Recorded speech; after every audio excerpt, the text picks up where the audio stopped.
is going on, everybody? Welcome in to the North End Podcast, episode 203. My name is Zach Graham, your host here in the North End, joined, as always, by my good buddy. He's on record as my best friend. His name is Ian Michaud, and we call him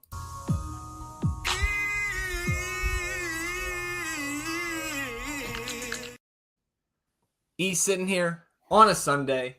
I'm in Austin, Texas. You are abroad. Coming off a disappointing loss up in Portland last night. So we will, of course, recap all of that. But again, like I said, you're traveling. So how you doing this weekend, my friend? Oh, outside of Austin, I'm having a really great weekend up here for my buddy Val's birthday. Went to the city yesterday and saw some sights, did some walking, took some pictures and everything. Had to watch the game on my phone on the car ride back. So that made the ride pretty, short to be able to watch the game and everything on my phone. But ultimately, just like you said there, a disappointing loss. So, I'm bummed. I'm trying to find the energy here to be amped about this, but there wasn't too much to be amped about. And, I know it's a long season. A lot of patience is required, but can still be upset in this moment because that was a very disappointing loss in an incredibly winnable game. Yeah, I've certainly got some critiques here, got some opinions, really shocking to nobody, but we'll talk through all that. Got a piece of news that I want to discuss right off the top here first that is exciting, and we'll close it out, of course, with some nonsense at the end before we get into the rest of today's episode. Just want to remind you all listening or watching on the YouTube channel that the best way to support the show, you can actually support us financially by downloading the audio versions of our episodes. And wherever you get your podcast, usually there is a toggle switch. You can toggle on auto downloads, and then you can support the show going forward. And you don't have to think about it again. You can go the extra mile, rate, review, and subscribe to the podcast. And then if you are on the YouTube channel, hitting the subscribe button also helps us grow the show. You can hit the notification bell to know when a live stream pops up or a new episode goes live. And of course, here on episode 203, hit the thumbs up, like the video, help us battle the YouTube algorithm overlords, atone for your sins, wash yourselves clean in the waters of the North End. So let's start here before we get into last night's match with some news that we got, I want to say Friday morning. Thursday or Friday. It was after our midweek episode previewing the Portland match, and it was the league releasing the roster profiles here for spring 2025. So the league, as they started to do last fall, releasing these roster profiles for all 30 clubs as of February 24th of this year. And so, of course, you go right to the Austin FC page here. And there is one of the upgrades they made here. They have now color-coded DPs, U22s, TAM players. So, again, the league sprucing things up here, giving us even more transparency and making it look pretty while they do it. But the Austin FC news that comes from this release is we have an answer. We were correct that somebody has moved to the supplemental roster, and the correct answer was Diego Rubio. So Rubio, of course, signing a 1+1 contract extension, guaranteed through this season, option for next year, team option rather. Back in the fall, he was one of the flurry of extensions we got like a week or two after the regular season ended. And so I think from a cap perspective, right, this means that Diego Rubio's new salary, his like guaranteed base cap hit, is $208,000 or less, and then likely bought down with GAM, because I don't think I see him going from that $390K-ish salary that he was on last year all the way down to 104, which is what would be required in that instance. But no matter how it got done, Rubio supplemental roster. And that means when you toggle over here, you don't necessarily need to. You've got the roster profile here, but we've got it broken down in various forms. And so you go to the roster profile at the northendpodcast.com. You can see very clearly 2 open senior slots now to go along with the 1 open international slot. So just more room than we thought for Rodolfo Borrell to cook really through the rest of this window, and then, of course, in the summer. Yes, and I was wondering, did we have Diego Rubio? Was he one of the players we speculated that could be going to the supplemental? Because we threw out so many names that I literally forgot. Okay, Well, so it was him. It was Kolmanich, right? yep, And yep. then the other speculation was Heinzike and Biru, based off their salaries from last season. Both of those guys signed extensions as well, and we speculated deserved raises, Mhm. probably got them. And I want to give credit. The first person that pointed out to me during the offseason that Rubio, or was speculating and brought it up to me, was our buddy Logan Oqua, who was like, "Do you think Rubio's on the supplemental? Maybe." And I was like, "Oh, maybe." Turns Mm. out Logan was right. So shout out to Logan for that. He's the one who called it. But ultimately, again, we just wanted to see one of those names go from senior to supplemental, and we did that. So your thoughts here? Fantastic. This is what we had been speculating, wondering who it could have been, because we knew how important of a mechanism this was to open up another senior roster. Happy to see Diego be excited about taking that role, renegotiating him, and like the points you made there, hindsight's 2020, but understanding the season that BHI had, the season that Biru had, would make more sense that they'd be getting an upgrade in pay as opposed to potentially being moved for that supplemental roster. So you'd like to see it. We already know we have the inside information that we're getting names coming, more players Yeah. coming here for some window. So to have these two spots just gives us more flexibility. Yeah, absolutely. And man, I got to tell you, after last night, because we can go ahead and move Yeah. on from the roster talk. It's another move in the right direction for the most efficient roster build. I think that you can have is what we want to see here in the North End. After last night, man, one of those spots I think needs to be a left winger, in my opinion. We'll talk about Yeah. the subs that happened, where guys were moved around the pitch and things like that. We did see, of course, a formation change to close out that one. But yeah, I think left winger, like we had the Fafa rumors. We thought he was coming. That was very much a left wing, Yep. and we haven't replaced that spot really, or right, like thinking we were going to put him on the depth chart. He moves on to Miami. We didn't sign another left winger. So I do think that is coming, whether it's, here in this window or the guy that Roto was teasing a few weeks ago in the summer. Mm-hmm. Yeah. That's a spot that was very much exposed last night. Yeah. So getting into last night, and again, working up to the weekend, we did get the midweek press conference on Thursday from Coach. And Nico said everybody's available. So Jimmy's coming off the injury report. We did see that come to pass on Friday. And he mentioned that Mirtu Azuni was ready to go to play some minutes.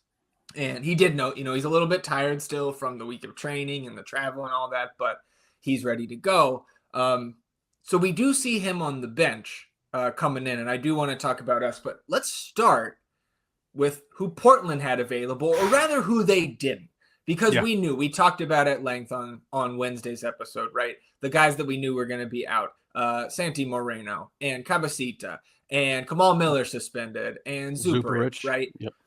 So then we get the injury report officially on Friday, and you see that Araujo is still out with the green card process, and Juan Mascara is listed as out after we thought he was maybe going to get some minutes off the bench. And Maxime Crépeau, their starting goalkeeper, is out. So just adding more fuel to the, this is a must. For me, it became very much a must win when we saw all of these guys who were out. And on top of that, Diego Chara and Kevin Kelsey do not start this match. They come off the bench in the middle of the second half, and I don't know, man. Again, I don't want to skip to the fucking end of this, but if you're listening to this episode, you know what happened last night. Yep. And I don't know, man. You at least had to get a point. And again, the margins are thin. They almost did, but you didn't. So again, just coming back to the word, just disappointed for me here this morning. And we talked about the issues that we saw from this team in the first game, despite the fact that it was a win. And we said, a good team wins that game versus Sporting Kansas City. A good team wins this game too, and that might be where there's such a disappointing kind of drop off, because on paper, absolutely. And of course, we all understand you have to go out there and play the game, but they are so shorthanded. They're playing so many young dudes. You get a backup keeper in there. You get their most important player in franchise history, arguably in Chara, not starting in this game. You get one of their larger offseason signings in Kelsey not starting this game. and you're unable to put anything behind this backup keeper, man. And it was just incredibly disappointing. I wasn't able to do a full rewatch because I'm traveling and everything, but right through the highlights that I was watching, the first thing the announcers say are Coach Estevez wants to build on the momentum from the first week. And we did not, we felt confident that we're going to be able to do that, but it just looked almost, it was eerily similar to what we had going on in the Sporting Kansas City game, but with a little less confidence as time continued to press on in this game, where it was like, are we actually going to find something here? Because we have once again been plagued by poor decision-making in the final third and the inability to capitalize on opportunities to make them legitimate goal-scoring chances. Yeah. Well, and on our side, so we do get Azuni on the bench. Leo Väisänen ends up being the guy who's dropped from the team game over game here. And you mentioned Nico. I do want to talk about some of the coaching decisions along the way here, but Apple TV still very much in preseason mode, because not once but twice do they list Josh Wolf as the head coach of Austin FC, which is just like, come on, man, really? Unbelievable. Yeah. They were having some graphics issues. I was watching 360 earlier in the slate, and they're showing a goal, the first goal, Chicho for San Jose against Sporting, and it says on the screen while they're going through it that the game hasn't started yet, like it's pre-game. Oh my God. And then, even in the middle of the first half, they're flashing up the times of the goals in that game, and there's no time next to the Chicho goal. So, again, Apple was working out some kinks, and that reared its ugly head twice in the early parts of this one. But so you do end up getting the same, not only the same 11, but when the game starts, the same alignment with Buka over there on the left, Hader out on the right. And here in the first minute, really promising kind of first possession, the Biru overlapping Bukari on the left, and Biru tries to put some service into the box, deflected out for a corner. And more often than not, right, we saw a short corner turn into a goal in the preseason out in Coachella, right, with that Owen Wolf chop on the left side there. And we saw the second corner here in the first half be a short corner attempt as well. But the majority of these through the first two games are still Austin looking for a runner at the near post to get a flick on. And you see that here again, trying to kind of ping it up into the mixer and cause some additional chaos. So, I still have the similar thoughts on that as I did last year. As long as you can put it into a spot where our guy at the near post can get a touch to it, I got no issues with that. I didn't think Owen, who executed his corners and sets, I thought quite well in week one. I thought he took just a slight step back, right? If we're having to compare it to that first week, this one got cleared out and did not really cause a threat. But again, you're forcing a corner in the first minute. That's the way you want to start. Particularly with the knowledge and understanding that we had going into this game, who was available for Portland and what we had available. And I know, I know Azuni's not up to speed, but with or without him, even if it wasn't a partial go in this game, he should still win this game. I like the mix that we have on these corners right now. I think that mixing it up every now and then, putting a short one into that variety kind of basket is a good idea. But yeah, it just seems like there was a little lacking to those corners from Owen last night, as with the majority of his game, because if we're going to compare week one to week two, almost night and day. He did not look good at all last night in the role that he had. And I think that was just, a larger sign for the entire team, but the execution is just really poor still in the attacking third. Defending 4-4-2 again with BV and Owen up top. 5th minute, DaCosta, right, their new $6 million man, dueling with Dessler on that right side. And I thought it was good defense here from Mikel. And DaCosta drops it back to Ayala, whose cross into the box gets headed towards the back post and falls right to Felipe Mora, who's open. And he has somewhat of a tough angle on Stuver, I should say, not a very wide kind of lens to take a shot through here. And good kick save by Brad here, nonetheless. And then it forces a corner. The fucking chainsaw revving during that corner. Danny gets fouled before the ball gets delivered to the box. But nervy moment, of course, when the ball falls to Mora right there. Brad does his job. And, dude, he's not challenged again until the death, basically. Yep. Exactly, and this is what we talked about. We thought that the opportunities might be more clean, that he just wasn't gonna see the amount of work that he has seen in the past with this team, and this was a really, really scary chance, even though, yes, you are correct, absolutely, that window was small, and he just tried to really power muscle that pass, Brad. Good kick save. Well, and this is something that this is why I feel like I just have to do these rewatches. Like watching the beginning, because I think Austin settles in, and we'll see it in the notes here. Mhm. Austin settles in much better after like 15 or 20 minutes.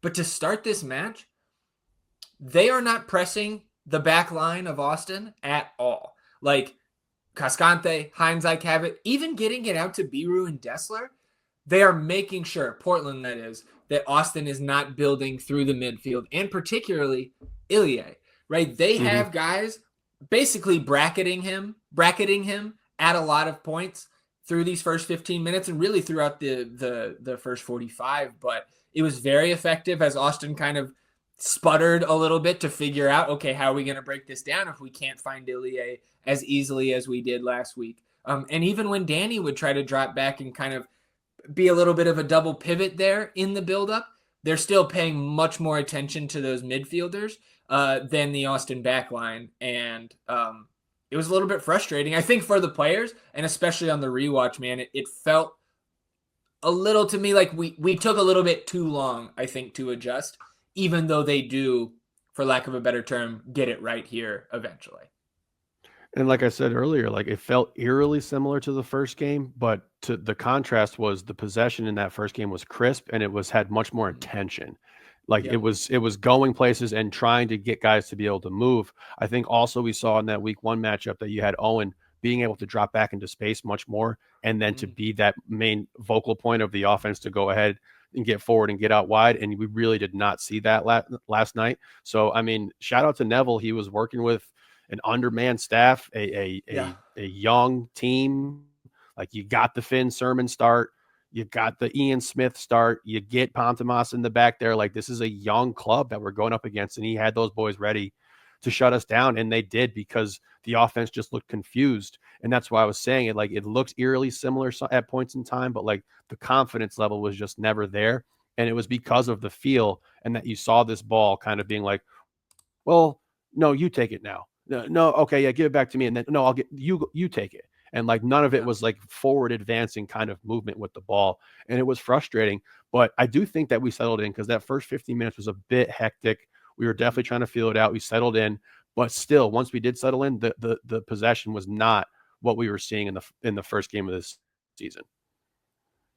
Well, in the ninth minute, I just thought noted this because I thought it was a really tough call, and I did not have the same appreciation for the officiating last night as I did in the first week, and that was even before Austin concedes late on. It's like Ilie gets all of the ball here in the ninth minute, Mm-hmm. fouls called, gets Portland a set piece here, and Austin easily clears it out. And then 15th minute here, Bukhari takes it off Ortiz in the Austin defensive third and splits two defenders with a little pass to Vasquez, who plays the give and go, and here's Bukhari off to the races.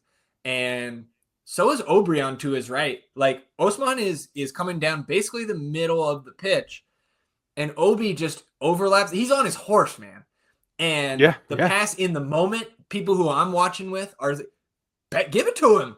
yeah. Like I think that was a very poor decision by Osman here to not let Obrian get onto this, not play him through, because I think he was through on net if a pass is played into his path there. And this is something I didn't notice until the rewatch, or I didn't see like really clock live, is like this ball gets to Vasquez, who was trailing Osman to his left. But that was because I thought he passed it to him, dude. Buka shoots this. Yeah, And yeah. it was, dude, I thought it was a pass when I watched it live and I saw this. I was like, I rewound it too. I was like, did he shoot that? Mm-hmm. And he did. And Vasquez ends up getting that deflected shot and he takes a shot, but it rolls harmlessly to Pantomis. And ultimately, I just think it's poor from Buka there. Like, you have to do better. And it's not the first time we've seen him be a little bit slow in his decision making. That's one thing that you heard coming out of the transfer from Red Star is like, if we're going to have a gripe with this guy, it's that he can be a little bit ball hoggy sometimes. And I don't know if I'm going to say that's like ball hoggy, but like you're walking the tightrope between that Yeah. categorization, I think. It's the wrong move. It's the wrong Yeah. play. This is a basic play.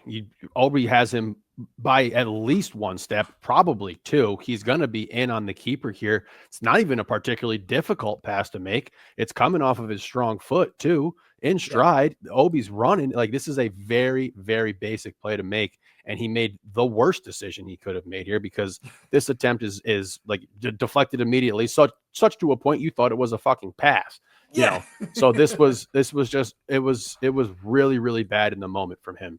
And there's a couple other times throughout the course of this game where it's once again like, are we seeing something different? Like, am I Yeah. like missing something here? Because it's a confusing play, and unfortunately, I think that's really what highlights his night last night, was some poor decision making. Yeah, 29th minute. Again, like in the notes here, like Austin settled into the game now on the front foot for a good 15, 20 minutes in the middle of the half.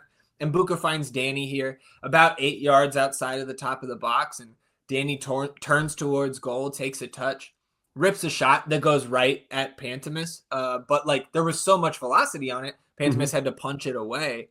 Unfortunately, Austin couldn't get on the rebound, but it's encouraging progression when it comes to the momentum and how the match was being played. Austin started to settle into controlling the possession and generating more opportunities. But again, it's that final action, or maybe even taking a step back in that manner, in my opinion, here watching this one, where, like, again, it's just we're not able to execute when it counts. And I will still pass that off mostly as this is almost as good as a pickup game right now. Because while some of these new pieces have been playing together and training together for weeks during the preseason, we also have a couple important pieces that came along a little bit more slowly. So again, like I'm not freaking out over this, but it does just draw again, like I said on Wednesday.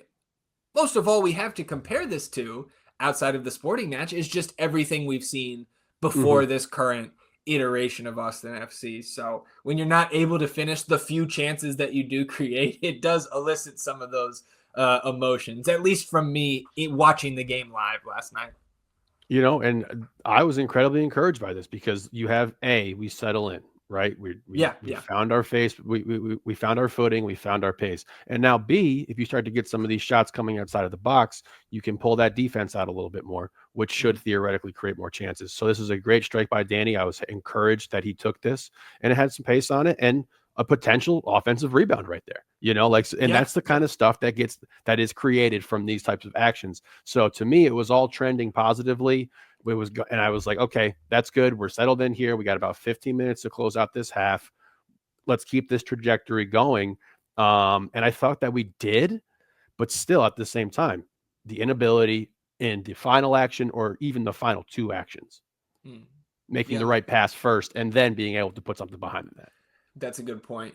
4 minutes later, Owen gets taken down by Joao Ortiz after a turnover. I thought this should have been a yellow. Just like grabs him, spins him Mm-hmm. down. It looked like Ilie was kind of making the similar case there to the head official. But on the free kick, Brandon Vasquez has a crack from like 30 yards out. And from my memory, Ian, I think if we went through the film of every Austin FC free kick in club history, like two or three probably come up that are better. But from my memory, outside of the two Fagundes goals off of set pieces, off these free kicks, Mm-hmm. this is one of the better ones in club history. So, like, again, that's very encouraging and it's exciting to see. But good shot, even better save by Pantomis here, who, like, if you think back, he started for Portland at Q2 last year in their Yep. 2-0 victory. So, like, this is two straight clean sheets for Pantomis. And I saw multiple fans yesterday and Friday evening in different places saying, I don't know if Crepeau being out is good for us because Pantomis is also a solid keeper. And I think he proved that once again last night, that he maybe in the mold of like a Stephen Cleveland, where like it's just a guy who hasn't necessarily gotten an opportunity, but has played pretty well when he has. I think you Mm-hmm. got to give him some credit last night as well. Got to give him some big credit on this save. It was a fantastic save. Hell of a rip here. And again, still, that's momentum stuff. That's trajectory stuff that still was being fed in. And I was like, okay, I think I texted you maybe right after the first half or right Uh-huh. before the end of it. It was like, well, not great, but everything's fine here. Like Yeah, this is yeah, fine. And you would think, again, to harken back to the main point of this entire game, if you take one thing away from this, we yeah, should have won the game. We were better than yeah, this team, period. And we didn't get the job done. yeah. Well, and so like after that save, Obi gets the rebound. He tries to put it in, kind of scuffs the ball down into the ground, but it bounces up into Forey. And there was shouts for a handball from Austin. Very quick check, nothing doing. Didn't really get a good angle on it on the Apple TV broadcast, but didn't look like anything crazy. So third corner of the half here for Austin, just about a half hour in. This is another near post ball, and it gets deflected out to the foot of Ilie, and he skies it into the Timbers army there. But again, like it's been since the 5th minute that we said anything about Portland, and to your point, we were not under fire really Nope. for the entirety of this match. Nope. 39th minute, you get a yellow card to Zach McGraw for taking out Obrion on an Austin FC counter near midfield, and then the next minute, you've got Julio chasing a long ball from Pantemis out to the far sideline from the broadcast camera, and kind of like jumps up to kind of pop it out of bounds, and then comes up lame and like immediately waves to the bench for a sub, sits down, and once the ball, Portland does put it back in play and plays through that. Austin's able to clear it out, but I got really worried, not just because it was like a non-contact injury and like non-contact in the sense where like he didn't come together with an opponent or a teammate, but like he did jump, right? So it's not like he was just like really not doing anything. But what really got me, and when I sent to you, I think ACL question mark, is we see him laying on his back and the the athletic trainer, sitting there and checking the stabilization of his knee. Which is probably just pretty standard in that sense. But like when I saw him doing that, I was like, oh no. Like if that's the place that Julio's pointing to, that's not good. And coach did say after the game, Julio's going to get an MRI on Monday and that it's not expected to be a serious injury. So maybe this is a knee sprain. Maybe it's more of like a hamstring deal playing on the turf there. I think it's hamstring. And what a game to drop Leo from the bench, right? Svatak comes on and we don't end up needing another center back sub, but like, of course, right? Of course. Yeah, I think I texted you that right away. Yeah. I think I want to say hamstring there. He's had issues with his hamstring in the past too. Yeah, I believe so. So I think that's probably a hamstring thing. Hopefully, obviously something could pop up, but yeah. And that, that was a little bit of the wind out of the sails right before the half. Like you had all that stuff. You have the frustration of not being able to score here. And then you get this and it's just like, oh, shit. Yeah. And I also think that this, another takeaway that I had after the rewatch and also after looking at some stats, and something that you said about when we were discussing maybe Svatak getting a start here against Portland, you were talking about Julio's success distributing, especially with the long balls against SKC at home. Upon my review, I think Julio going out here really, really killed this may have been the biggest factor in Austin not getting a result last night, because the previous half hour to the injury is all Austin, whether it's just the vibes from watching the game live or going back after the fact and looking at the momentum charts on, various outlets, and it just falls off after that. And so again, is like Julio the skeleton key to unlocking Austin's offense? Probably not, but I think he's a significant factor, and it may be a bigger factor now than later in the season because of his familiarity with his surroundings and with, a lot of the guys that are out there on the pitch. And you do lose that distribution. Like it goes down a level, maybe two with Svatak in there. I think we just haven't seen Svatak prove that he can be up to that level in terms of the role at the back when we are in possession. Yeah, and really that might be the answer to our question of why haven't we seen Svatak be able to overtake one of these center backs in the starting 11? And it's because there is a significant drop-off in the ability to distribute the ball out of the back. And if that's going to be the way that we're going to play, you have to be pretty decent at that. Otherwise, that's not a really great strategy. But yes, this did hurt. And like I said, a lot of the wind out of the sails right here. So right before the half, 44th minute here, you get a yellow card, which has been credited to Danny Pereira. Yeah. And he was the one who commits this foul. And watching it live, dude, the official gives the yellow card to Biru for booting the ball away. And I had a problem with that in the first place because I thought he booted the ball away as the foul was being called. So I didn't think it was like he's trying to stop play. It's like the foul hasn't been called yet. He's clearing it. But like, dude, FOTMob and on the broadcast, and I went to the MLS site. I was like, all right, let me look at the official box score. Who do they credit this yellow card to? It's to Danny. And on the replay of the foul, I guess. But when you see the official did not give this yellow card to Danny. So I'm confused, and I'm very interested to see if that gets changed here in the next 24 hours or so before the stat corrections are finalized, because that was just a head scratcher. Yeah, look, it's I think the Biru window where he kicks this is like, I think the foul has been called, but there's also a little bit of a leeway time in there where it's like it's excusable, but it was not like this large passing of time where they're trying to go quick and he boosted out of bounds and everything like that. So, yeah, man, a poor close to the half. Let me ask you this. Do you think that I thought that in week one we saw a decent amount of on-ball high press pressure from BV in particular. Mm-hmm. Do you think, were you satisfied with the amount that took place in like particularly the first half of this game versus a back line that we know is young and inexperienced? Yeah, I was questioning that a little bit because the level of aggression defensively with that press and even with the counter press, I think when we do lose the ball, we saw a lot of that in the preseason when we got a glimpse of the team. We saw that in week one. I think we did take our foot off the gas in that respect. Mm-hmm.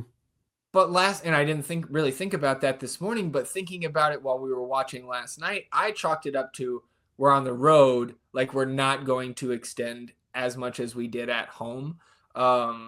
And maybe potentially, again, to what we were talking about on Wednesday with the fact that, like, let's make this inexperienced team that is trying to sit back, come out and play with us rather than them being able to lure us out of our structure. So I don't think I was disappointed in it, but I think that is a data point to watch over the first 2 months or so. We get, 8 to 10 matches in here with a good split home and away.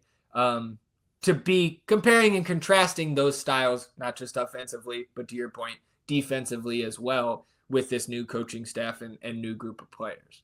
Okay. What about you? Was that something that you were like actively scratching your head over? It could just be like a hindsight thing here. We don't get we don't get a point in a game that I absolutely thought we should win. When I wrote the article, I was in favor. I was pro let them come to us and then just overwhelm them eventually because the talent gap was so large. But yeah, it could just be, retroactively thinking about what we could have done like in the moment or anything like that. But if they don't make the adjustments there, I understand that. I thought that BV did pick and choose certain times and he almost gets one really late. That would have been really, really fucking nice. And he does get one that led to we're at desperation point. He does get one a little later, but I thought maybe we could have ramped it up, but that's most likely me just being frustrated with the result here because I was in favor of making this team actually beat us and not give them something cheap. And they beat us. And we gave them something cheap. Well, coming out of the half, no changes here outside of this Fat Talk sub for injury, right? Closing out that first half, but 48th minute, that was a great defensive play individually by Biru, kind of last-ditch effort here because DaCosta popped this ball in behind the back line, like 8 yards out if it lands here to Anthony, who was cutting in on that right side. But Biru gets it out for a corner, and then Austin was able to clear. Where I thought more great work by Dessler here on DaCosta. On Dessler's, technically his weak side because he was out there on the left in this instance. And the crowd is oohing and eyeing, and the announcers rather are slobbering over DaCosta and his tricky bit of footwork there, but he didn't do anything. Dessler was keeping him right in front, And again, I thought it was another encouraging performance from Dessler as somebody that we think of very, very highly here in the North End. And I also think, right, we are probably going to be counting on him for full 90s more often than not, especially with the fullback depth chart just a little bit thin relative to the rest of the roster. So I just wanted to give Mikel his praise last night because, again, it wasn't a perfect match by anybody, but he frequently had the toughest individual assignment out one-on-one on the flanks, and I thought he did very well. I totally agree. I think he was probably our best player last night, but DaCosta was the best player on the pitch last night. Yes, I agree with that as well.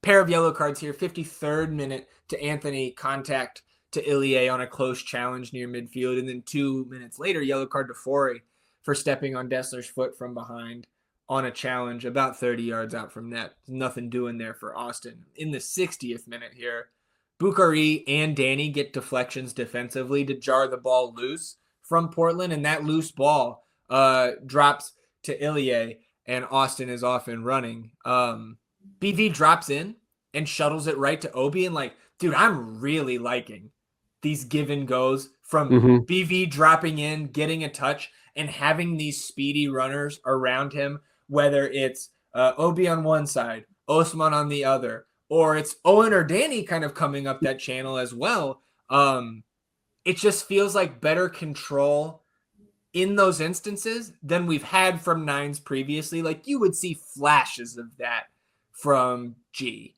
right? Yep. You would see you see some of that from Diego Rubio at times too when he is in that spot. But BV he just seems like he's a level above in almost all facets, and this one is also exciting for me. But so Obi gets that ball off on the run. He shuttles it to Dessler out on his right, overlapping, and Dessler's cross goes over Vasquez, who's making a nice cut across the face of his defender.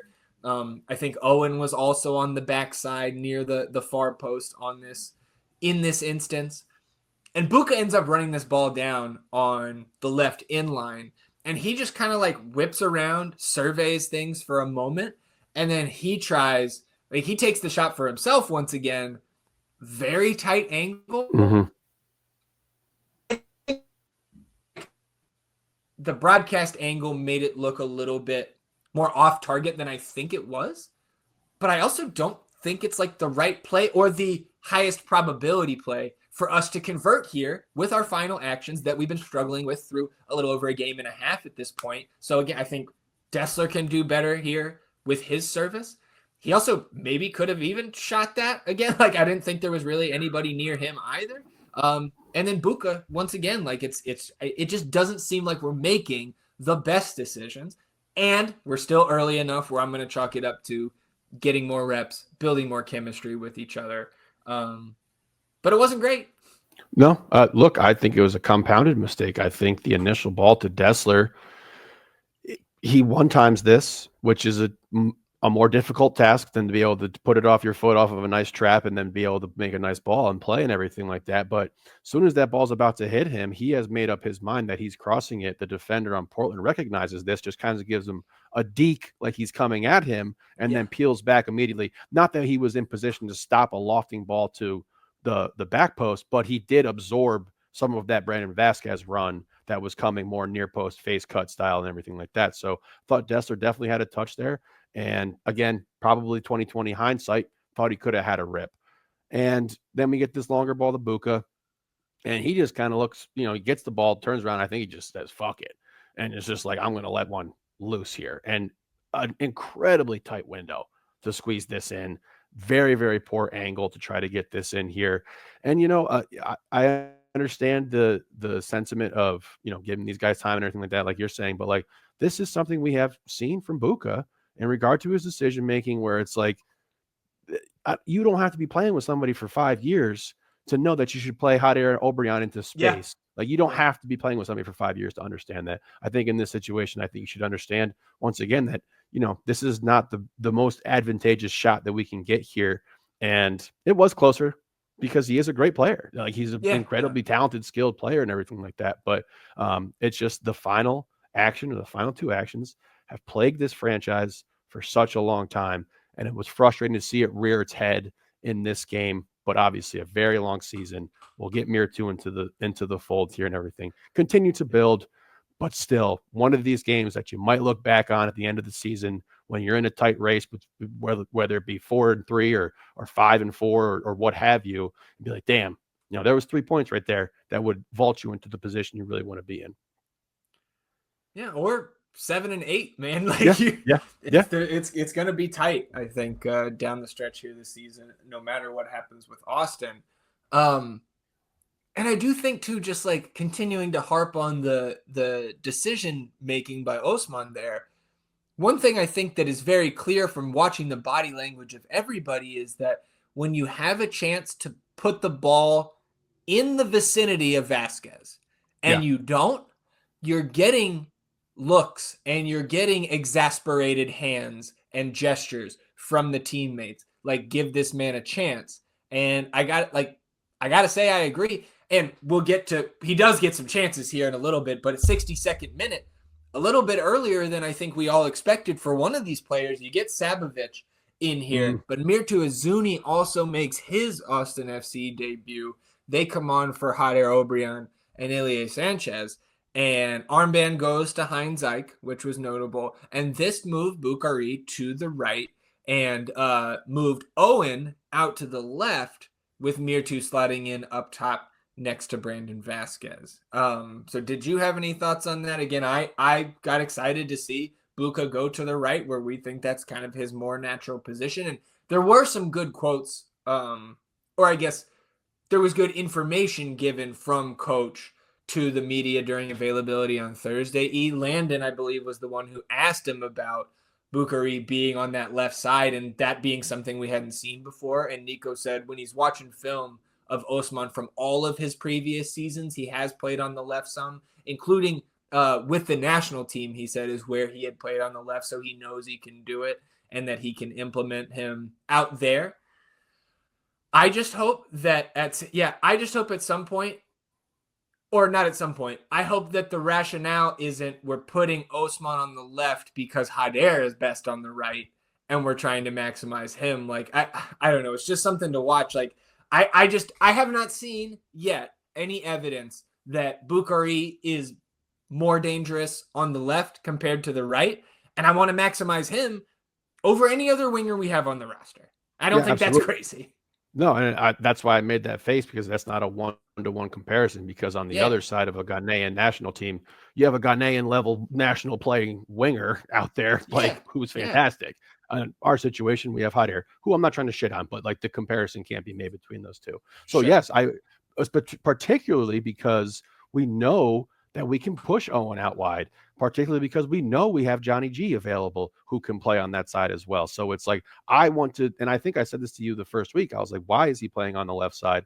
I would much rather prioritize having one of our best players be as comfortable as possible than to be like, well, he can do it, and Jader's prefers the right side. So, I was very encouraged by the subs. I thought that they were offensively minded, aggressive subs to be like, yes, we can beat this team. So you get early Sabo, you get Uzuni in there. And I was like, okay, because you have that letdown with the Julio injury. The wind has been taken out of your sails a little bit. You come out of this half, it's a little ugly. We're trying to re-get our footing and everything.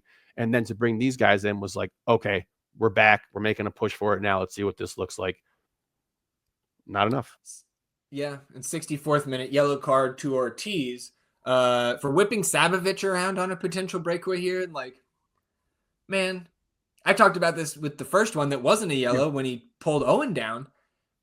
It's identical. It's an identical foul. So like, and I get like you build up fouls over the course of the game, you're more likely to get a caution, but I just don't see any difference between the fouls. I thought the first one should have been a yellow. This one's rightfully given, but like, and I know like, again, I don't think the officials had an effect on the outcome of this match. Like, again, Portland rightfully stole the win at the end.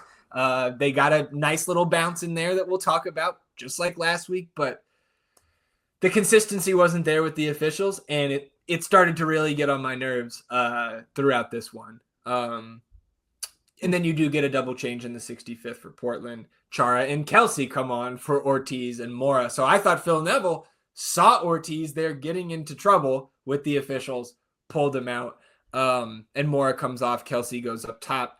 69th minute, this thing starts to get really, really chippy. Not necessarily intentionally, but very physical in the Mm-hmm. sense of right here. Vasquez gets an elbow from Sermon.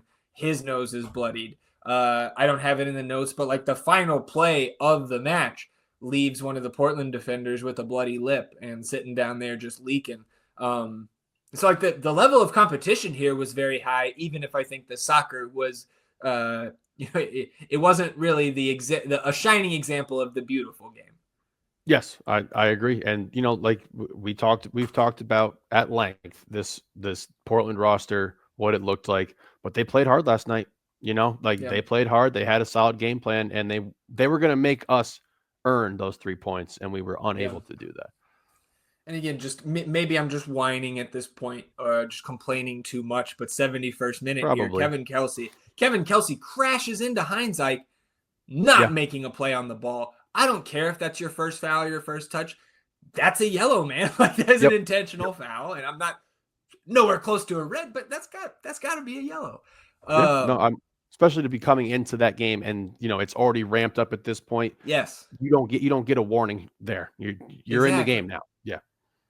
76th minute, you do get some sustained Austin possession here, which you didn't have a ton of in the second half. Buka breaks his defender down one-on-one on the right. Shocker.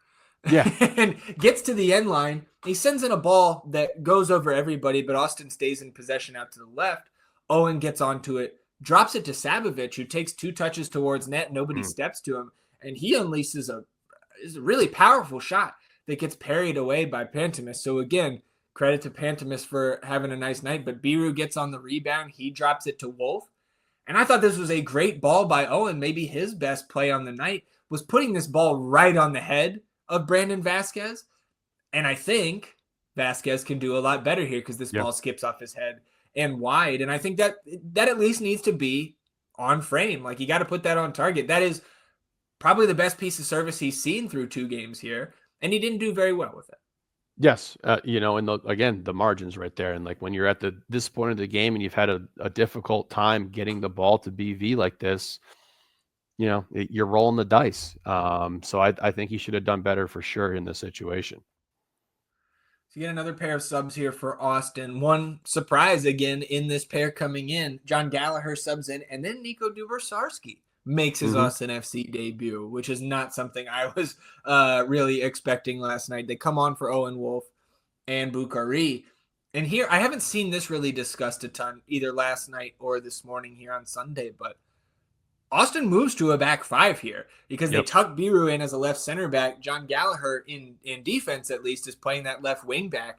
And also on the Portland side, Miller and Paredes come in for Ayala and Lassiter. But that was a change where, like, again, I'm not sitting here advocating for us to get on the coaching staff with less than 10 minutes left saying, okay, let's settle back here and make sure that we can secure a point on the road. We've been through that multiple times here in the North End over the last couple of seasons, and I am for that. But I thought it was interesting that nobody jumped on the team or jumped on the coaching staff, from what I saw, for making that change, and then ultimately it not coming through or not being able to see this game out because in the 89th minute here, Brandon Vasquez pursuing the rookie Ian Smith. And I thought this was a pretty darn soft foul considering all of the physicality that we had seen over the last half hour. Because like BV does make kind of puts his hands on his shoulders, but Ian Smith just crumbles. Like he just falls like he got shot. And so they give him the foul. DaCosta stands over it. And I thought he was putting in some dangerous service all night from the corners and sets, but he whips this into a dangerous area, hits nobody. Brad is rooted to his spot, and it just bounces right in front of net and in. And so, again, I know I've just kind of tied a few things together there, but anything for you on the formational change, on this set piece that ends in a goal, on the officiating, if you want to jump in on the bitch fest with me. Again, I know you and I, right after the match, kind of went back and forth on the blame pie, so to speak, here on this free kick. So what do you have here the morning after the match? Because I think I have as Brad was rooted to his spot, I think I am more strongly rooted in my take that I had after the match last night. Okay, I'll start with the foul here. I really had no issue with the officiating the entire game. I thought the Okay. João Ortiz one, I thought the first one, the difference is that's your first foul Mm-hmm. between those two. So I was fine with that. I thought that, he wasn't great, but I had really no issue with it. I did take issue and exception with this one. This is a rookie coming in here and getting a call. This is a rookie coming in here getting a call, and it's like, you probably don't even know who that kid is. But you should, that's part of your job. And he gets this call here, clearly a flop, just absolutely crumbles. I think we differ a little bit here with what Brad should have done. He's wholeheartedly expecting somebody to get ahead on this ball, whether it's an offensive guy or a defensive player. And I can't remember what game this happened in last year, but it did happen last year where it was very similar position, a ball that's clearly looks like a cross, just boop, and then just goes right in the goal. It's just such a weird fucking play, and why this game is so frustrating all the time, because this finds a way to go into the net, and I don't really know if it's anyone's clear-cut fault. I can't blame Stuver too much for this. If he reacts to that, and if he starts going to his left and somebody actually gets ahead on this who's coming from this angle, you have no chance. So yeah, for sure. I don't know. I thought maybe Svatak could have got ahead up there if he was a little quicker to the ball, but again, hindsight 2020. What do you got? Well, I will say, again, going back to the blame pie, I think the biggest slice does go to Brad, because I do think you can be more aggressive there, come out, whether you collide with the opponent or a teammate there, as long as you're communicating to your guys, then you are, punch that thing out of there. And again, if you get hit by one of your teammates and you were talking to him, then it's on the defender for coming into his own goalkeeper. If you're calling that ball out as yours and you go make a play on it, I just think that is to me, that made more sense in the moment, and it makes more sense to me after the rewatch. But fair. I think you're also spot on with the take of Brad standing there, because if somebody does get ahead to it, you have no shot if you come out for it and you miss. And if you're standing there kind of between middle of the goal and that near post, you've got a chance to get a hand on that and keep it out. And post-match too, one thing that both Nico and Brendan Heinzike, who was the player available to the media after the match last night, they both pointed out that the line could have been more taken a step up to be equal with the wall. I think we just had one guy standing in front of DaCosta here, but that would give Brad more space and more comfortability to come out and make that play. And watching the replay and hearing the words from the pros, the coach and the guy wearing the armband out there, that makes the most sense to me. So again, I think the blame pie, there are many slices here, but I do still think whether he had that extra step of space or not, I think Brad could have come out here and made a play. And until one of them tell me otherwise, then that's how I feel about it. But again, doesn't matter. Ball bounces in. It happens like that sometimes. I don't think Brad had a bad night. He didn't have much to do. But when he was called upon, he made the save to start the game. And then this is a very odd sort of play, right? It's similar to me to how we got the win last week, right? Sure. Center backs for KC, goalkeeper for KC, not as sharp as they need to be in that moment on a set piece late in the match. Bounces, lucky bounce off of Buka's face last week and bounce off of nobody, which ended up being lucky for Portland this week. So you do get in extra time here a yellow card to Paredes for taking down Sabovic just outside the area. Portland makes a change. Bravo comes in for DaCosta. He gets his standing O and his first starting goal for Portland there. And Austin gets this free kick off the Paredes foul. Lots of discussion over the ball here before this is taken. And it ultimately ends up being Sabovic taking the shot himself and trying to bend it into that top corner. And again, you see the teammates frustrated that the service, after that lengthy discussion, wasn't put into that back post where Vasquez himself is over there I've got a chance over here. I'm the biggest guy outside of Kevin Kelsey that's on the pitch right now.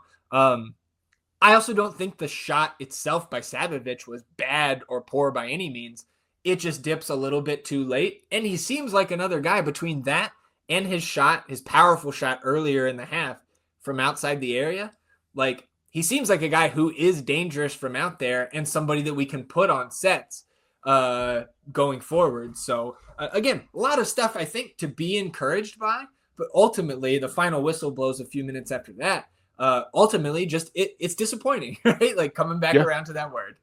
Yeah. I don't know if I would say a lot of things to be encouraged by, but there was Okay. stuff and continuity that was built from the first game, which again, I'm just comparing it as like this kind of like almost like Stranger Things dark world like between these two games here where there's like it's real, but there's some differences that took place here. I mean, Right.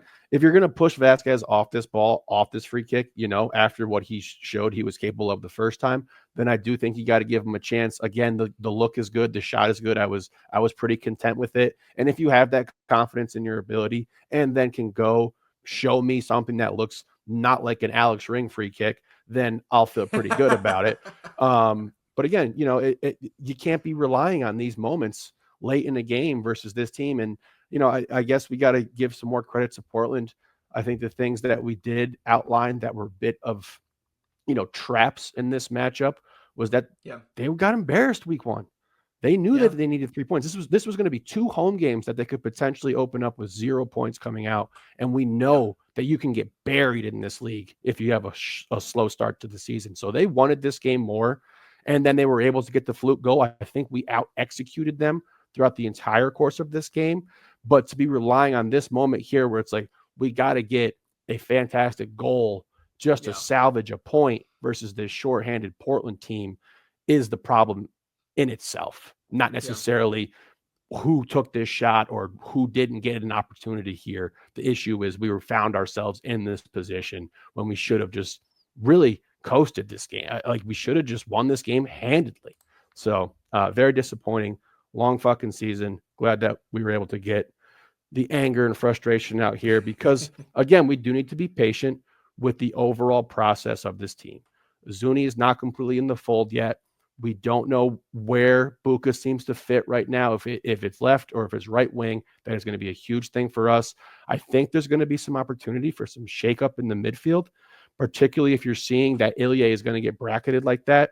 You might see Sabo in for in for Danny potentially here going forward. Maybe in this matchup versus Colorado. I don't know. It seems like Sabo's wrapping up for some full minutes here. Yeah. So there's things to improve upon and there's changes that have to be made. But again, just a real good opportunity to start this season out 2-0 and you squandered it. So, dust yourselves off and it's on to next week. And I'm very excited about that. 46% possession for Austin. 13 shots to 7, though, in favor of Austin FC and 4 on target to 2.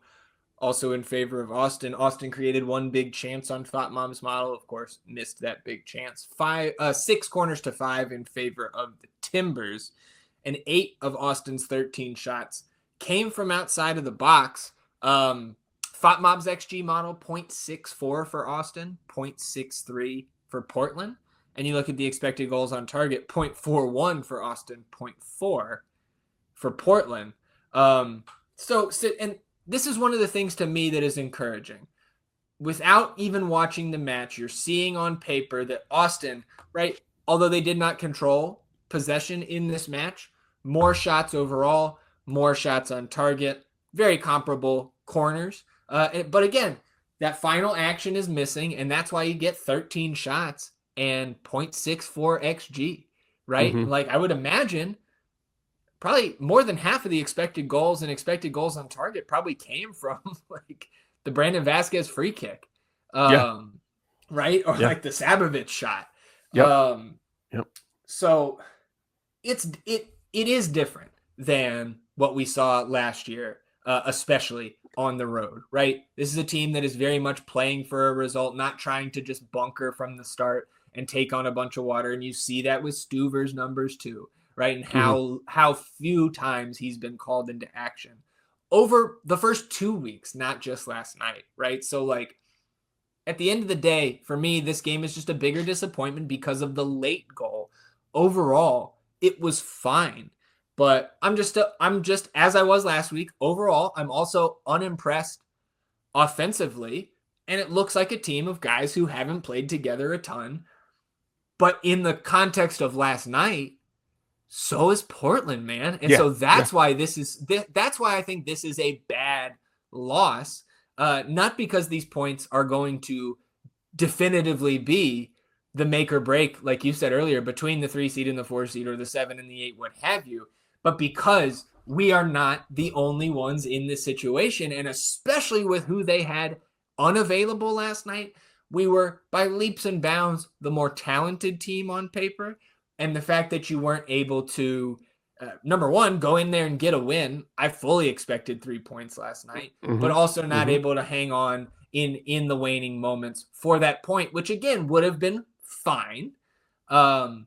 It's just, again, it's disappointing. I need a thesaurus at this point. And so, like, I still just have two sets of thoughts overall. Like, the first is comparing to those first, or to the previous 2 seasons where it's been so bad, right? I just talked about that. Like, there's clear improvement in most facets, whether it's Mm-hmm. the stats on paper, you're watching the defensive structure, or the offensive buildup, right?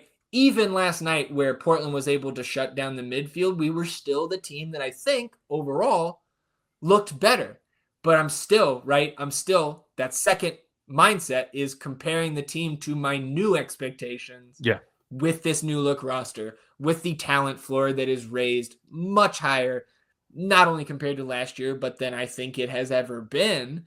And by that metric, like, and considering that the team is still a work in progress, my biggest worry right now after 2 weeks is creating chances and then finishing those chances, which I think you assume will come with time. So Mm-hmm. again, I am still encouraged, and I also think that Coach Nico didn't like exactly cover himself in glory last night, because with Portland being in a 3-5-2, we're just outnumbered in the midfield all night.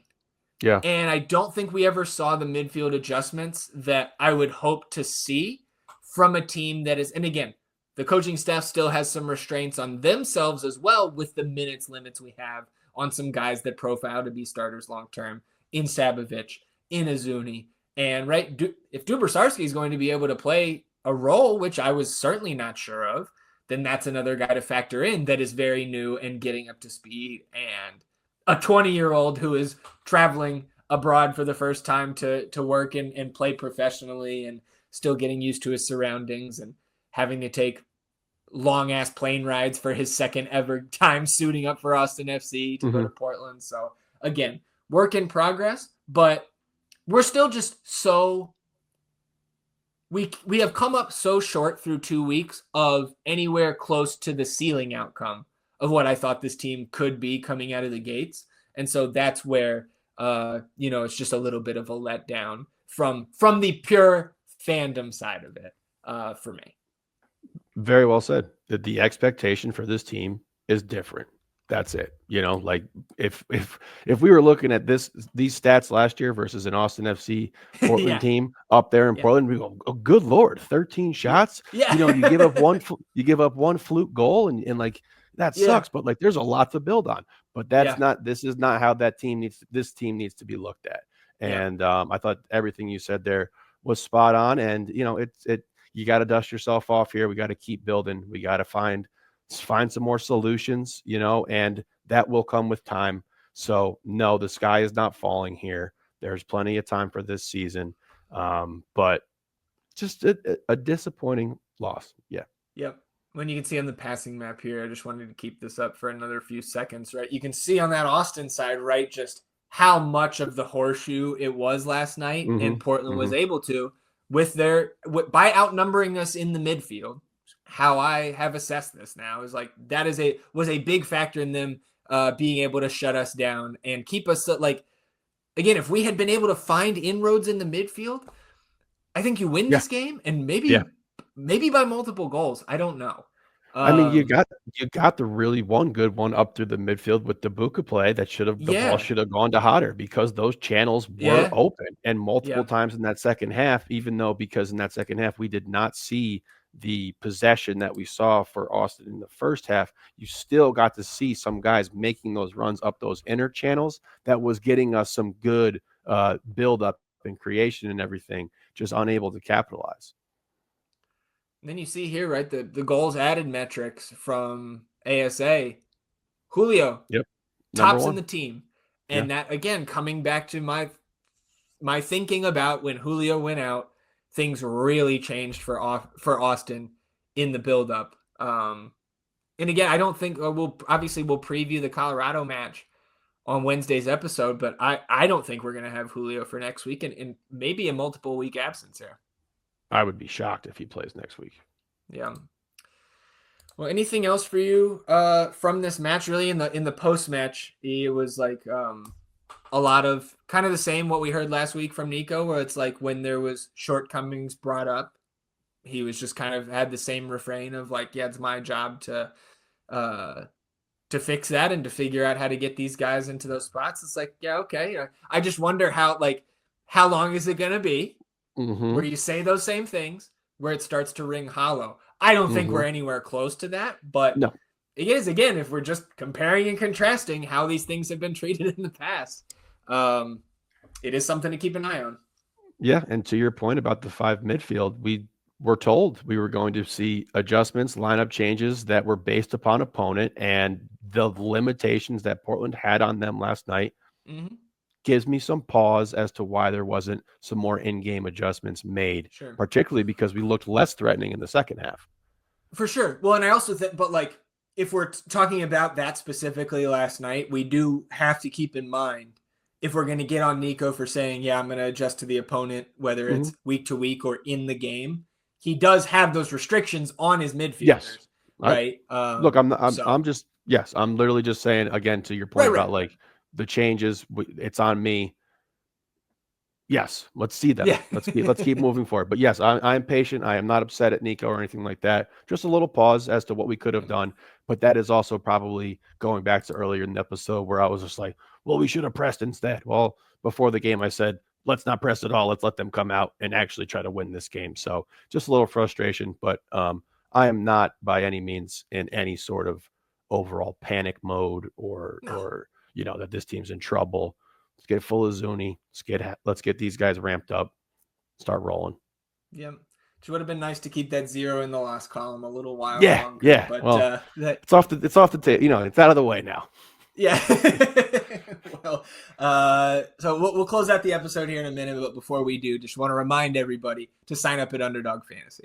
The MLS season is here. If you want to make some picks on your favorite players in sports, check out Underdog Fantasy's Pick'em game. You choose higher or lower on between 2 to 8 players, and you can win up to 1,000 times your entry. Underdog is available in 33 states, including right here in Texas. To sign up, click the link in the description of this video and use promo code NORTHEND at sign up, and you'll get up to $1,000 in bonus cash and a free pick to get you started. So join the millions of fans who have won billions on Underdog. Promo code NORTHEND at Underdog Fantasy at sign up gets you that bonus cash, free pick. So again, the link to sign up in the description of this episode on YouTube or wherever you get your podcasts. And we will do our full summary of the picks, the bets on Wednesday's episode, all of that nonsense. Still got 2 matches here on Sunday. Not going to be as rosy as last week. Sam Surridge, only 1 shot for us last night. Nashville, still not good, I think. Yeah, you were saying earlier about our frustrations with chance creations and scoring goals, and I was just like, almost every team probably feels like that, when they don't score. Yeah. Well, and I think at this point through 2 weeks, there are very few teams in the league that have put 2 very positive performances together. Philadelphia is one that comes to mind. But outside of that, man, it's MLS and matters little till September, right? Is what some folks say. So we'll close out today's episode with an Academy update. The guys back in the state of Texas after being in Colorado last week, all against AC River out of San Antonio. The U13s win 2-0. The U14s win 2-1. You get a header from Tyler in the first 5 minutes, and then a great goal from outside of the box from Matthew. AC River apparently in that U14s game also had 5 goal line clearances. Whew. And the 14s had another shot go off the post. So like they were, I think maybe the 2-1 scoreline didn't tell the full story of how good the 14s were yesterday in that one. So you love to see them getting the win either way. U15s win 6-0. So boom, boom, boom. 3 wins for the Academy boys on Saturday. We love to see it, and keep it up, fellas. Congrats, boys. Keep that thing rolling. Alrighty, anything else for you here on episode 203 before we shut it down? No, sir. All right, everybody. Appreciate you tuning in, sticking with us here on another episode of the North End Podcast. We will be back on Wednesday previewing Austin FC's matchup against Colorado Rapids. We're back at Soccer Church this coming Saturday. We will also preview the second team's season opening match. That'll be on Friday, early 5:30 p.m. kickoff, but against Colorado Rapids too. So the entire Rapids franchise coming down to Central Texas here this week. No better time to sweep the Rapids than this coming weekend. So we will preview all of that and talk about anything else that happens in the Austin FC universe between now and then on Wednesday's episode. Enjoy the beginning of your week, everybody. We'll do the same, and we'll see you back here on Wednesday for another episode of the North End Podcast. Until then, he's E, and I'm Zach. Vamos Austin FC, everybody. Goodbye.